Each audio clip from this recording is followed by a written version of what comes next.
Hello students, स्वागत है आपका इस ऑनलाइन क्लास में। हमारा जो फर्स्ट टॉपिक था केंद्रीय प्रवृत्ति के माप, जो हमारा कंप्लीट हो चुका था। आज हम एक नया टॉपिक स्टार्ट करने जा रहे हैं और उस टॉपिक का नाम है उपभोक्ता का संतुलन। यानी कि उपभोक्ता जो है वो संतुलन की स्थिति में कैसे आता है, उसकी हम आज विस्तृत चर्चा करेंगे। तो उपभोक्ता का जो संतुलन है, हम उसमें उपयोगिता की अवधारणा पढ़ेंगे और तटस्थता वक्र की अवधारणा पढ़ेंगे। यानी कि उपयोगिता और तटस्थता वक्र दोनों को पढ़ने के बाद हम उपभोक्ता के संतुलन की स्थिति में पहुंचेंगे। सबसे पहले हम देखते हैं कि उपयोगिता। उपयोगिता कहते किसे हैं? यानी कि जो भी वस्तुएं और सेवाएं हम उपयोग में ले रहे हैं, यदि वो वस्तुएं और सेवाएं हमारी आवश्यकता की संतुष्टि करती है, हमारी आवश्यकता को पूरा करती है, जो भी वस्तुएं और सेवाएं हमारी आवश्यकता को पूरा करती है, उसे क्या कहा जाता है? उपयोगिता कहा जाता है। वस्तुओं और सेवाओं में दोनों में क्या होता है? उपयोगिता का गुण होता है। क्यों होता है? क्योंकि वो हमारी आवश्यकता को क्या करती है? संतुष्ट करती है। यानी कि वस्तुओं और सेवाओं की आवश्यकता संतुष्टि के गुण को ही क्या कहा जाता है? उपयोगिता कहा जाता है। उपयोगिता व्यक्तिपरक अवधारणा है, वस्तुपरक नहीं। व्यक्तिपरक अवधारणा का मतलब क्या है? कि जो उपयोगिता है वो व्यक्ति की आवश्यकता को संतुष्ट करती है, क्योंकि एक ही वस्तु सभी व्यक्तियों को समान संतुष्टि प्रदान नहीं करती। उपयोगिता व्यक्तिपरक है, क्योंकि एक ही वस्तु, जैसे मान लो शराब हुई, तो शराब पीने वाले के लिए तो शराब में उपयोगिता होगी, लेकिन जो शराब नहीं पीता है उसके लिए शराब की कोई उपयोगिता नहीं होगी। नहीं पीने वाले के लिए, शराब नहीं पीने वाले व्यक्ति के लिए जो शराब की उपयोगिता है वो क्या है? शून्य के बराबर है, क्योंकि वह उसकी कोई भी आवश्यकता को संतुष्ट नहीं कर रही। तो एक वस्तु की जो उपयोगिता है वो एक व्यक्ति के लिए अलग हो सकती है और दूसरे व्यक्ति के लिए अलग हो सकती है। इसलिए उपयोगिता को क्या माना है? व्यक्तिपरक अवधारणा माना है। उपयोगिता का संबंध वस्तु की लाभदायकता और हानिकारकता से नहीं होता, इसका संबंध केवल व्यक्ति की आवश्यकता संतुष्टि से होता है। जैसे मान लो सिगरेट जो है वो हानि पहुंचाती है। अपने शरीर के अंदर जब सिगरेट का धुआं जाता है तो क्या पहुंचाती है? हानि पहुंचाती है। लेकिन वो क्या करती है? उपभोक्ता को संतुष्टि प्रदान करती है। सिगरेट पीने वाले व्यक्ति को सिगरेट पीने से क्या मिलती है? संतुष्टि मिलती है। तो इस संतुष्टि के गुण को ही क्या कहेंगे? उपयोगिता कहेंगे। लेकिन ये जो संतुष्टि है वो लाभदायकता और हानिकारकता को नहीं देखती। यानी कि जो उपयोगिता होती है वो लाभदायकता और हानिकारकता को नहीं देखती, वह केवल उपभोक्ता की संतुष्टि को बताती है। शराब और सिगरेट जो है वो हानिकारक वस्तुएं होते हुए भी उपयोगिता रखती है। अब देखो, हमने उपयोगिता की जो परिभाषा है वो देखी कि उपयोगिता किस तरह व्यक्ति की आवश्यकता को संतुष्ट करती है। अब हम देखेंगे कि जो उपयोगिता का मापन है वो दो तरह से उपयोगिता का मापन हम पढ़ेंगे। एक है गणनावाचक उपयोगिता विश्लेषण और दूसरा है क्रमवाचक उपयोगिता विश्लेषण। इन दोनों विश्लेषणों को पढ़ने के बाद हम उपभोक्ता के संतुष्टि के स्तर पर पहुंचेंगे। पहला उपयोगिता मापन की जो पहली अवधारणा है वो है गणनावाचक उपयोगिता विश्लेषण, जिसको किसने प्रतिपादित किया था? मार्शल ने किया था। मार्शल ने क्या कहा था कि जो उपयोगिता हमें प्राप्त होती है, जो उपयोगिता हमारी संतुष्टि बढ़ाती है, उस उपयोगिता का जो है वो गणनावाचक संख्याओं में मापन किया जा सकता है। यानी कि उपयोगिता का संख्याओं में जब मापन किया जाता है तो वो कौन सी उपयोगिता कहलाती है? गणनावाचक उपयोगिता विश्लेषण। जबकि गणनावाचक उपयोगिता विश्लेषण की जो आलोचना की गई थी वो की गई थी क्रमवाचक उपयोगिता विश्लेषण के द्वारा, कि हम जो उपयोगिता है, रसगुल्ला खाने से हमें कितने रुपए के बराबर उपयोगिता है हम ये नहीं बता सकते। रसगुल्ला खाने से हमें कितने रुपए की संतुष्टि हुई है वो हम नहीं बता सकते। तो इसकी आलोचना जो की थी वो की थी क्रमवाचक अवधारणा में, कि हम ये जो वस्तुएं होती है या सेवाएं होती है उनसे जो हमें उपयोगिता मिलती है उनकी संख्याओं में गणना नहीं कर सकते। बल्कि क्या कर सकते हैं, उनको एक क्रम प्रदान कर सकते हैं कि पहले रसगुल्ले से मुझे ज़्यादा संतुष्टि प्राप्त हुई, दूसरा रसगुल्ला खाने से मुझे उससे कम संतुष्टि प्रदान हुई, तीसरा खाने से उससे कम संतुष्टि प्रदान हुई। यानी कि जो भी वस्तुएं और सेवाएं हम उपभोग में काम में ले रहे हैं उनको क्या प्रदान किया जा सकता है, एक क्रम प्रदान किया जा सकता है, ना कि उसकी संख्याओं में गणना की जा सकती है। तो क्रमवाचक जो अवधारणा दी थी वो दी थी हिग्स, एलन और सैमुअल्सन ने। तीन जो अर्थशास्त्री थे, हिग्स, एलन और सैमुअल्सन, इन तीनों ने कौन सी अवधारणा दी थी, क्रमवाचक अवधारणा और गणनावाचक, यानी कि उपयोगिता मापन की दो अवधारणाएं हैं। गणनावाचक अवधारणा जो तो दी थी मार्शल ने, और क्या कहा था कि जो भी उपयोगिता हमें प्राप्त होती है उसकी संख्याओं में हम क्या कर सकते हैं, गणना कर सकते हैं। और जो दूसरी अवधारणा है क्रमवाचक अवधारणा वो दी थी हिग्स, एलन और सैमुअल्सन ने, और इसने उपयोगिता के बारे में बताया कि हम उपयोगिता की संख्याओं में गणना नहीं कर सकते, बल्कि क्या कर सकते हैं, उनको केवल और केवल क्रम प्रदान कर सकते हैं कि एक वस्तु की एक इकाई का उपभोग करने से मुझे ज़्यादा उपयोगिता प्राप्त हुई, बल्कि दूसरी इकाई का जब मैंने उपभोग किया तो उससे कम उपयोगिता प्राप्त हुई। यानी कि इनको क्रम प्रदान किया जा सकता है।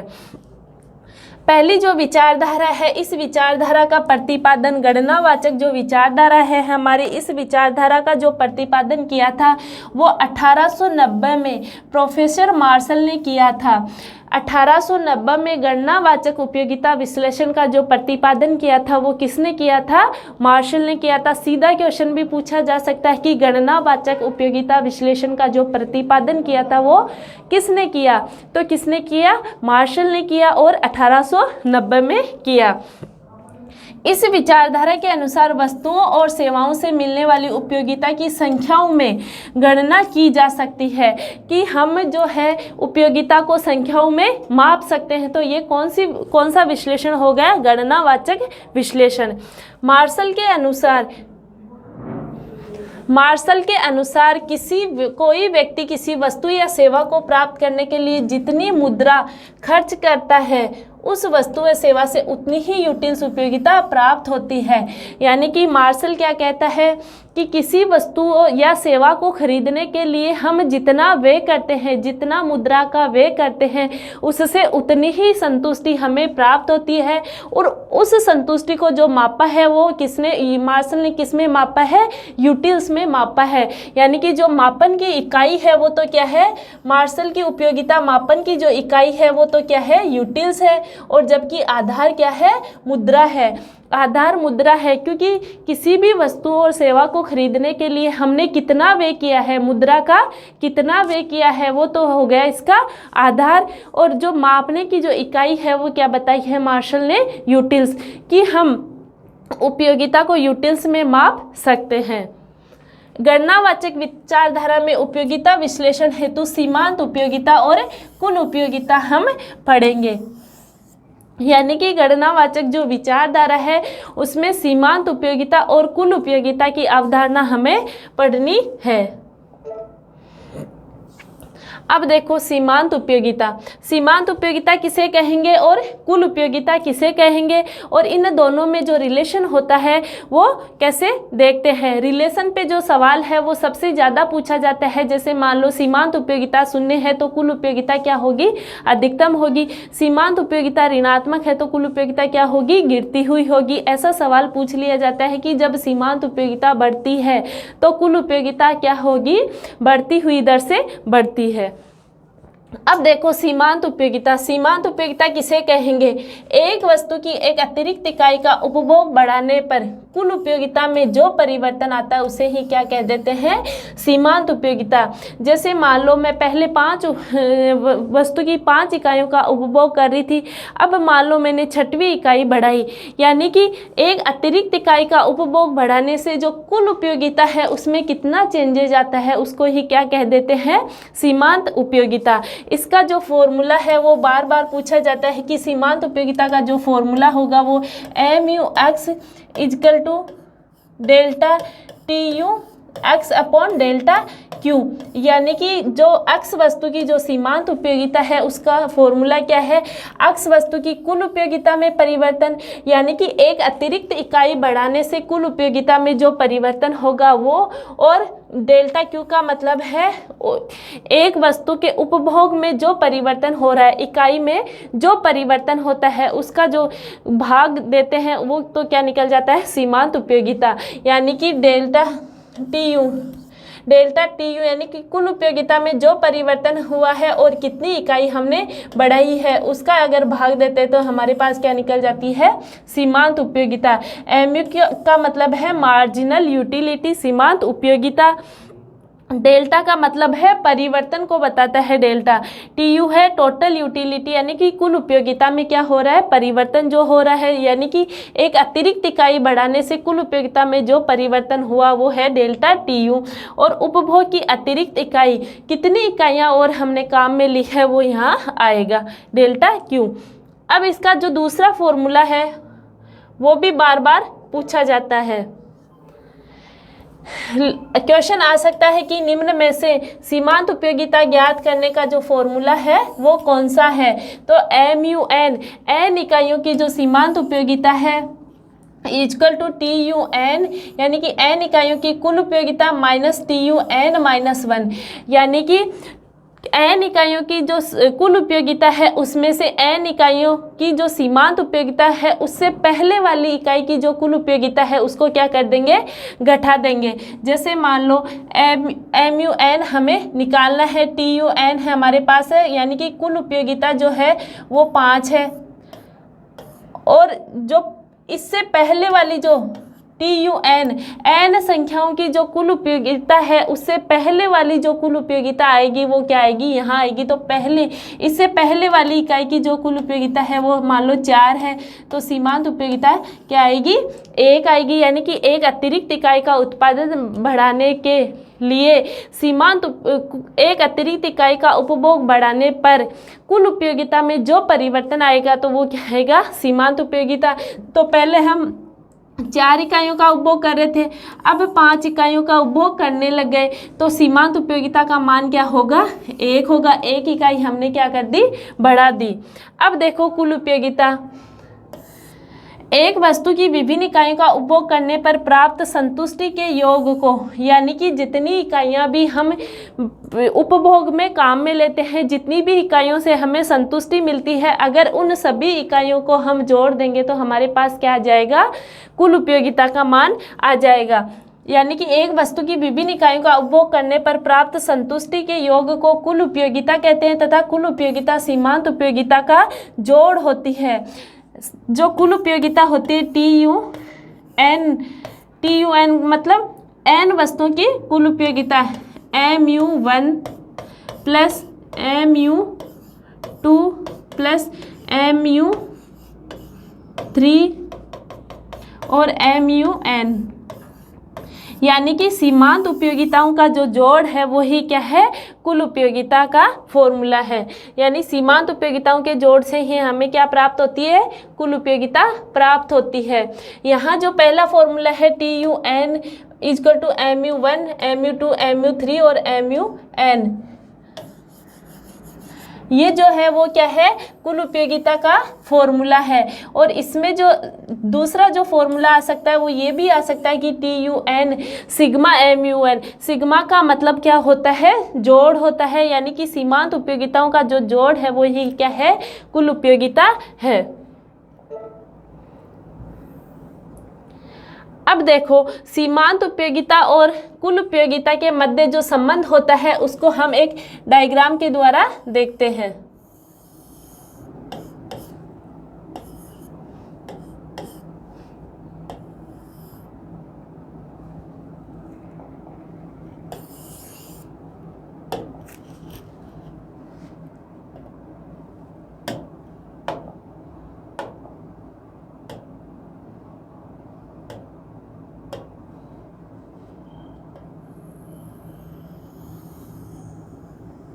ये तो है हमारी कुल उपयोगिता।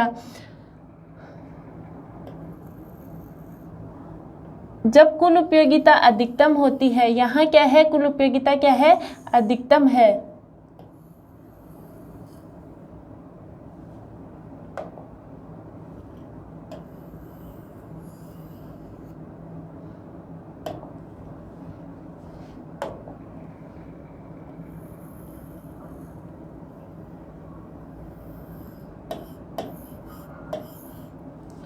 यानी कि इस बिंदु पर, जिस बिंदु पर कुल उपयोगिता अधिकतम होती है उस बिंदु पर सीमांत उपयोगिता क्या होगी, शून्य होगी। यानी कि 3 संबंध इनमें पूछे जाते हैं और इससे सवाल आने के चांस सबसे ज़्यादा होते हैं। जैसे मान लो डायग्राम में देखते हैं हम, यहाँ जो है वो कुल उपयोगिता क्या है, अधिकतम है, यहाँ जो है सीमांत उपयोगिता क्या है, शून्य है, और इस बिंदु के बाद जो सीमांत उपयोगिता है वो क्या हो जाती है, ऋणात्मक हो जाती है। शुरू से देखते हैं, जब कुल उपयोगिता बढ़ती है, कुल उपयोगिता यहाँ क्या हो रही है, लगातार बढ़ रही है, तो सीमांत उपयोगिता बढ़ती है और अधिकतम होती है। जब कुल उपयोगिता बढ़ रही होती है, बढ़ती दर से बढ़ रही होती है, तो सीमांत उपयोगिता क्या होगी, बढ़ रही है और अधिकतम होती है। जब कुल उपयोगिता घटती हुई दर से बढ़ रही है तो सीमांत उपयोगिता क्या हो रही है, घट रही है। जब कुल उपयोगिता अधिकतम है, इस बिंदु पर, जैसे मान लो Q बिंदु है, इस बिंदु पर कुल उपयोगिता अधिकतम है तो सीमांत उपयोगिता क्या होगी, शून्य होगी। और जब कुल उपयोगिता घटती है तो सीमांत उपयोगिता क्या हो जाएगी, ऋणात्मक हो जाएगी। सीमांत उपयोगिता का मतलब क्या है, एक अतिरिक्त इकाई का उपभोग करने पर कुल उपयोगिता में जो परिवर्तन आता है उसी को क्या कहेंगे, सीमांत उपयोगिता कहेंगे। तो जब कुल उपयोगिता बढ़ती है तो सीमांत उपयोगिता बढ़ती है, जब कुल उपयोगिता अधिकतम होती है तो सीमांत उपयोगिता क्या होगी, शून्य होगी, और जब कुल उपयोगिता घटती है तो सीमांत उपयोगिता क्या होगी, ऋणात्मक होगी। ये संबंध आपको ध्यान में रखना है।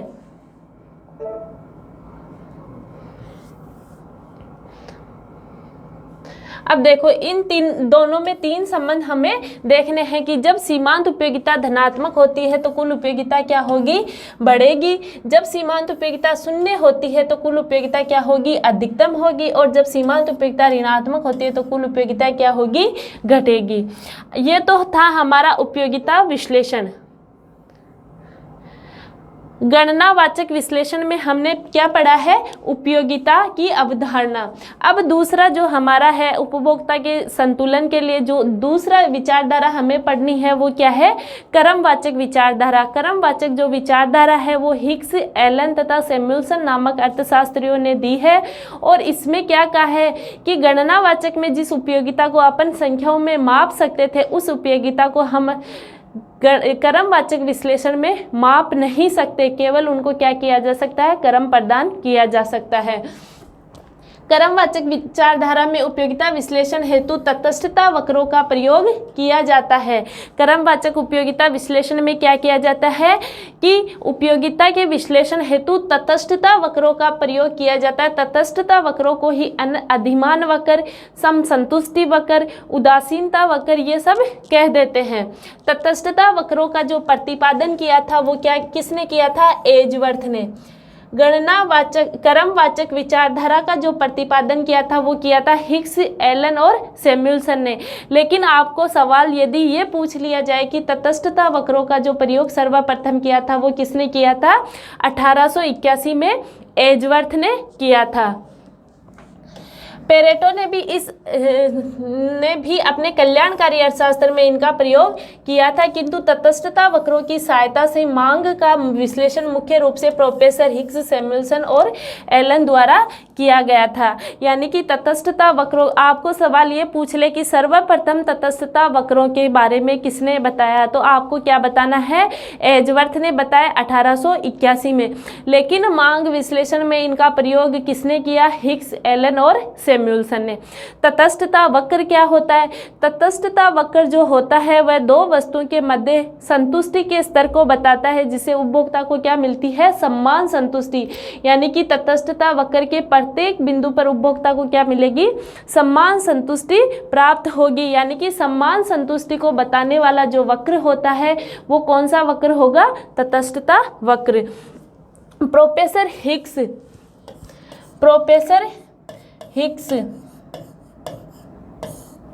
हिग्स की पुस्तक वैल्यू एंड कैपिटल है, जिसका प्रकाशन जो है वो 1939 में हुआ। इसमें तटस्थता वक्रों का मांग विश्लेषण हेतु व्यापक रूप से प्रयोग हुआ, यानी कि वृहद स्तर पर व्यापक रूप से जब तटस्थता वक्रों का प्रयोग हुआ तो वो कब हुआ? हिग्स की जो पुस्तक थी वैल्यू एंड कैपिटल, जिसका प्रकाशन हुआ था 1939 में, उसमें हिग्स ने क्या किया? तटस्थता वक्रों का व्यापक रूप से, विस्तृत रूप से क्या किया? प्रयोग किया। अब